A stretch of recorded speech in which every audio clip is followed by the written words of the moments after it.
Hi hello welcome to opinion Matters channel. నేను mister B. Kolkata RG Kar హాస్పిటల్లో యువ వైద్యురాలి హత్య ఘటన నేరస్తుడికి ఉరి శిక్ష పడలేదు. ఈ విషయం చాలా మందికి అసంతృప్తిని కలిగించింది. ఎందుకు అసంతృప్తి అంటే ఎక్కువ మంది కోరుకున్నది వేరు. సంఘటన జరిగిన విధానం గురించి అర్థం చేసుకున్న ప్రతి ఒక్కరూ ఆవేశంతో రగిలిపోయారు. ఎందుకంటే ఆ యువతి మీద జరిగిన అఘాయిత్యం అమానుషం, మహాక్రూరం. ఆ అమానుషం గురించి తెలుసుకున్న ప్రతి ఒక్కరికి రక్తం మరుగుద్ది, గుండె రగులుద్ది. ఇప్పుడు కూడా ఆ ఘోరం గురించి స్టెప్ బై స్టెప్ డీటెయిల్ గా మాట్లాడుకుంటే కోపం పెళ్ళు బీకుద్ది. కానీ అది కాదు ఇప్పుడు సిచ్యువేషన్. ఆవేశపడే సందర్భం కాదు, స్థిమితంగా ఆలోచించాల్సిన సమయం. కానీ జరిగిన ఘోరం తలుచుకుంటుంటే ఖచ్చితంగా కోపం వస్తుంది. ఆ కోపంలో ఆ నేరస్తుడు చచ్చిపోతే బాగుండు, ఎవరైనా చంపేస్తే బాగుండు, వాడు ఇంకా ఎందుకు బతుకున్నాడు అన్న తలంపు వస్తుంది. అలాంటి వాటికి బ్రతికే అర్హత లేదు, మనుషులందరి మధ్య ఉండే హక్కు లేదు అని అనిపిస్తుంది. ఆ ఆవేశం పాయింట్ ఆఫ్ వ్యూ లో నుంచి చూస్తే అతనికి ఉరి శిక్ష పడలేదు అన్న మ్యాటర్ చాలా మందికి అసంతృప్తినే కలిగిస్తుంది. పోతే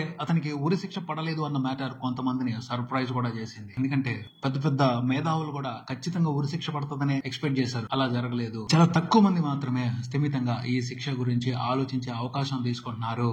ఎందుకంటే వాళ్ళు ఈ పాసిబిలిటీని ముందే ఊహించారు. ఆ శిక్ష ఖరారైన తర్వాత చాలా మంది అభిప్రాయాలు విన్నాను, చాలా మంది విశ్లేషణలు చూశాను. కొంతమంది అయితే ఓపెన్ గానే ఆవేశంగా వాళ్ళ విశ్లేషణలు వినిపించారు. పోతే అన్నిట్లోకి కొన్ని మాత్రం సమంజసంగా అనిపించాయి. న్యాయమా అన్యాయమా అన్న సంగతి పక్కన పెడితే సమంజసం, ఇది కరెక్ట్, ఇలా కదా మనం ఆలోచించాలి అని కొన్ని విశ్లేషణలు అనిపించాయి. ఆ విశ్లేషణలో ఒక్కటే ఇండిపెండెంట్ జర్నలిస్ట్ తులసి చంద్ గారు చేసిన విశ్లేషణ.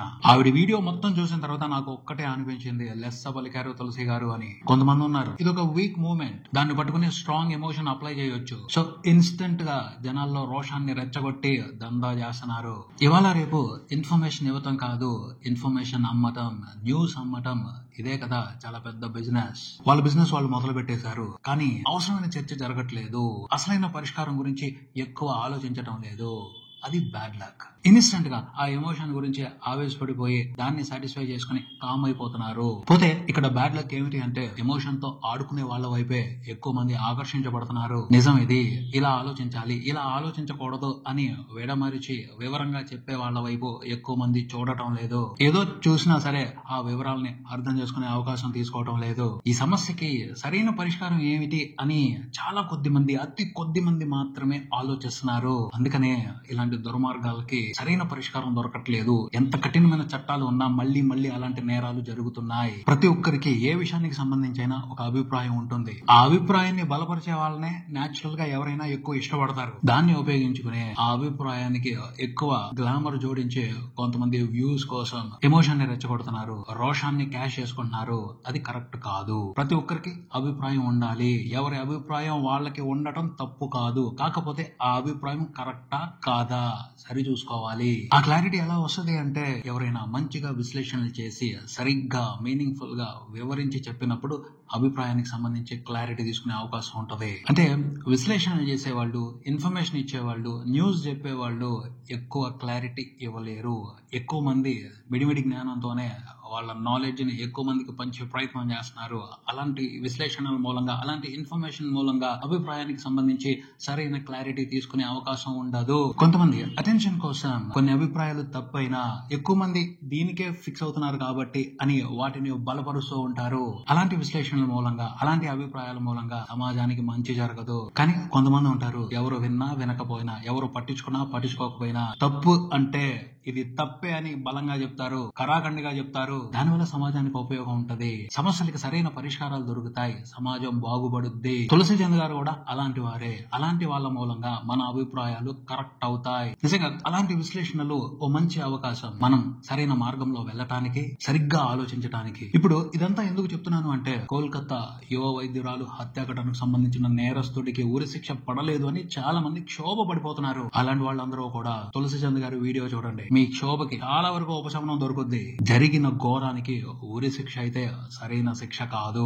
ఆలోచించాల్సిన విషయం, అందరం అర్థం చేసుకోవాల్సిన విషయం ఇది. డాక్టర్ ని అతను దారుణంగా చిత్రహింసలు పెట్టాడు. అతనికి ఉరి వేస్తే 2 నిమిషాలు చాలా సుఖంగా చచ్చిపోతాడు. అలా జరిగితే నిజంగా అతనికి సరైన శిక్ష పడినట్టేనా? అతడు రాక్షసుడు.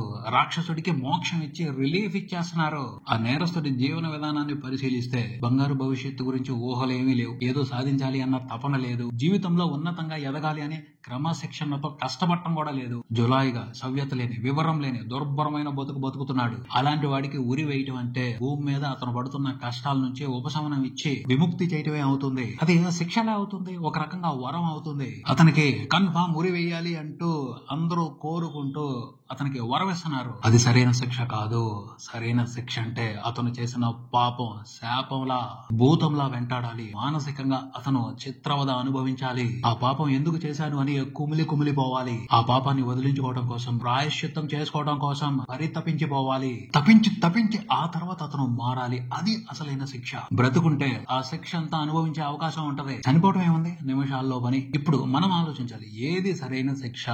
ఊరి శిక్ష సరైన శిక్షేనా, లేకపోతే యావజ్జీవ కఠిన కారాగార శిక్ష సరైన శిక్ష?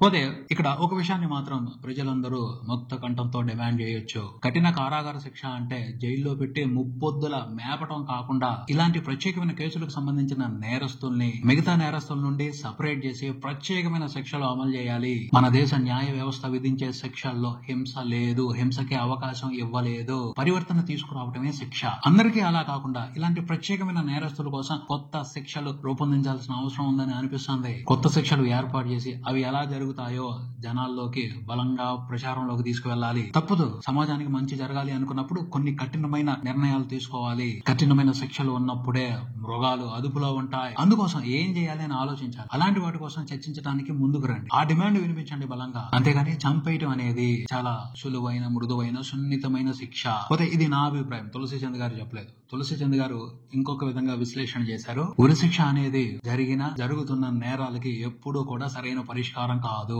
అసలు ఉరి వేయాల్సింది సమాజంలో వేళ్లానికి పోయి ఉన్న కొన్ని రుగ్మతలకి, కొన్ని విష సంస్కృతులకి, అనాగరిక సాంప్రదాయాలకి, వాటికి వేయాలి ఉరి. ఆ విషయాల్లో మార్పు రానంత వరకు ఇలాంటి సంఘటనలు జరుగుతూనే ఉంటాయి. నిర్భయ ఘటన తర్వాత నిర్భయ చట్టాన్ని తీసుకొచ్చారు. అయినా సరే అలాంటి దుర్మార్గమైన హత్యాచార ఘటనలు ఇంకా జరుగుతూనే ఉన్నాయి. ఎందుకు? ఆ చట్టం ఎందుకని ప్రభావం చూపించలేకపోయింది అంటే ఆ చట్టం గురించి ఎవరైతే నేరం చేస్తున్నారో వాళ్ళు భయపడటం లేదు. చట్టం ఏదైతే సమస్య ఉందో దానికి సరైన పరిష్కారం కాదు. ఆ సమస్యకి అసలైన పరిష్కారం ఎక్కడో ఉంది. దాన్ని వెతికి పట్టుకోవాలి. అక్కడి నుంచి పరిష్కారం మొదలు పెట్టాలి. అప్పుడే కంప్లీట్ గా ఎరాడికేట్ అవుద్ది, నిర్మూలించబడుద్ది ఇలాంటి సంస్కృతి, విష సంస్కృతి. వ్యవస్థ మారాలి. అనాగరిక సాంప్రదాయాలు రూపుమాపబడాలి. వాటికి వేయాలి ఉరి. అవి మారితేనే, మనుషులు మారితేనే ఇలాంటి నేరాలు జరగకుండా ఉంటాయి అని తులసిచంద్ గారు అభిప్రాయపడ్డారు. అందులో నిజం ఉంది, అందులో తప్పే లేదు. కాకపోతే ఆవిడ చెప్పినట్టు వ్యవస్థలో మార్పు తీసుకురావడం అనేది ఈజీ పని కాదు. అత్యంత కష్టమైన పని, కఠినమైన పని, చాలా కఠినమైన పని. అందులో అనుమానమే లేదు. ఎందుకంటే చట్టాలు చేయడం అనేది ప్రభుత్వానికి చాలా సులువైన పని. చిత్తశుద్ధి ఉంటే తీసుకురావచ్చు. కొన్ని విషయాలకు సంబంధించి సుదీర్ఘమైన ప్రణాళికలు వేసుకుని మార్పులు తీసుకొచ్చిన సందర్భాలు ఉన్నాయి. ఈ అత్యాచార ఘటనలకు సంబంధించి కూడా మార్పు తీసుకురావడం కోసం బోల్డ్ అంత చిత్తశుద్ధి కావాలి. ఎందుకంటే ఆ తప్పు జరిగే ప్రాసెస్ ఓ పెద్ద చైన్ రియాక్షన్. ఆ మొత్తం సైకిల్ ని మార్పు చేసుకుంటూ రావాలి అంటే ఒక రకంగా స్వతంత్ర ఉద్యమం లాంటి పోరాటం చేయాలి. అట్లీస్ట్ స్వతంత్ర ఉద్యమం మాదిరి దృఢమైన సంకల్పంతో ఓ మూవ్మెంట్ ని లేవదీయాలి. అంత టైం ఎవరికీ లేదు. ప్రభుత్వం ఫాస్ట్ గా చట్టాలు చేసేస్తుంది. ఆవేశపడే వాళ్ళు ఫాస్ట్ గా ఆవేశపడిపోతారు. ఉరి శిక్ష పడిపోతే న్యాయం జరిగింది అని సర్దుకుపోతారు. మళ్ళీ ఇంకొకసారి అలాంటి సంఘటన జరిగినప్పుడు మళ్ళీ నిరసనలు, మళ్ళీ ధర్నాలు, మళ్ళీ పోరాటాలు. అక్కడ వరకు శిక్ష పడిపోగానే మళ్ళీ వదిలేటారు. ఇది కాదు అసలైన సమస్యకు పరిష్కారం. ప్రతి ఒక్కరి బాధ్యత. అలాంటి మార్పు కావాలని కోరుకోవటం ప్రతి ఒక్కరి బాధ్యత. ఎందుకంటే మనందరం ఈ సొసైటీలో ఉన్నాం. సొసైటీలో కొంత భాగం కరెక్ట్ గా లేదు అంటే దాని ఎఫెక్ట్ డైరెక్ట్ గానో ఇండైరెక్ట్ గానో మనందరి మీద పడుద్ది అన్న ఆలోచన ఉండాలి. అంతేగాని టెంపరీగా రియాక్ట్ అయ్యి, టెంపరీగా ఎమోషనల్ అయ్యి, టెంపరీగా వదిలిపెట్టేయడం అనేది అసలైన సమస్యకి పరిష్కారం కాదు. ఇది నా అభిప్రాయం. ఈ విషయానికి సంబంధించి మీ అభిప్రాయం ఏమిటి కింద కామెంట్ లో తెలియజేయండి. వివేకవంతమైన సమాజం కోసం అభిప్రాయం ముఖ్యం. Opinion matters. ఇది ఇక్కడికి. మరో వీడియోతో మళ్ళీ కలుద్దాం. ఈ వీడియో మీకు నచ్చితే లైక్ చేయండి, మీ ఫ్రెండ్స్ తో షేర్ చేసుకోండి, మీ అభిప్రాయాన్ని కామెంట్ చేయండి, ఈ ఛానల్ ని సబ్స్క్రైబ్ చేయండి. నేను mister B, keep watching Opinion Matters channel. Thank you.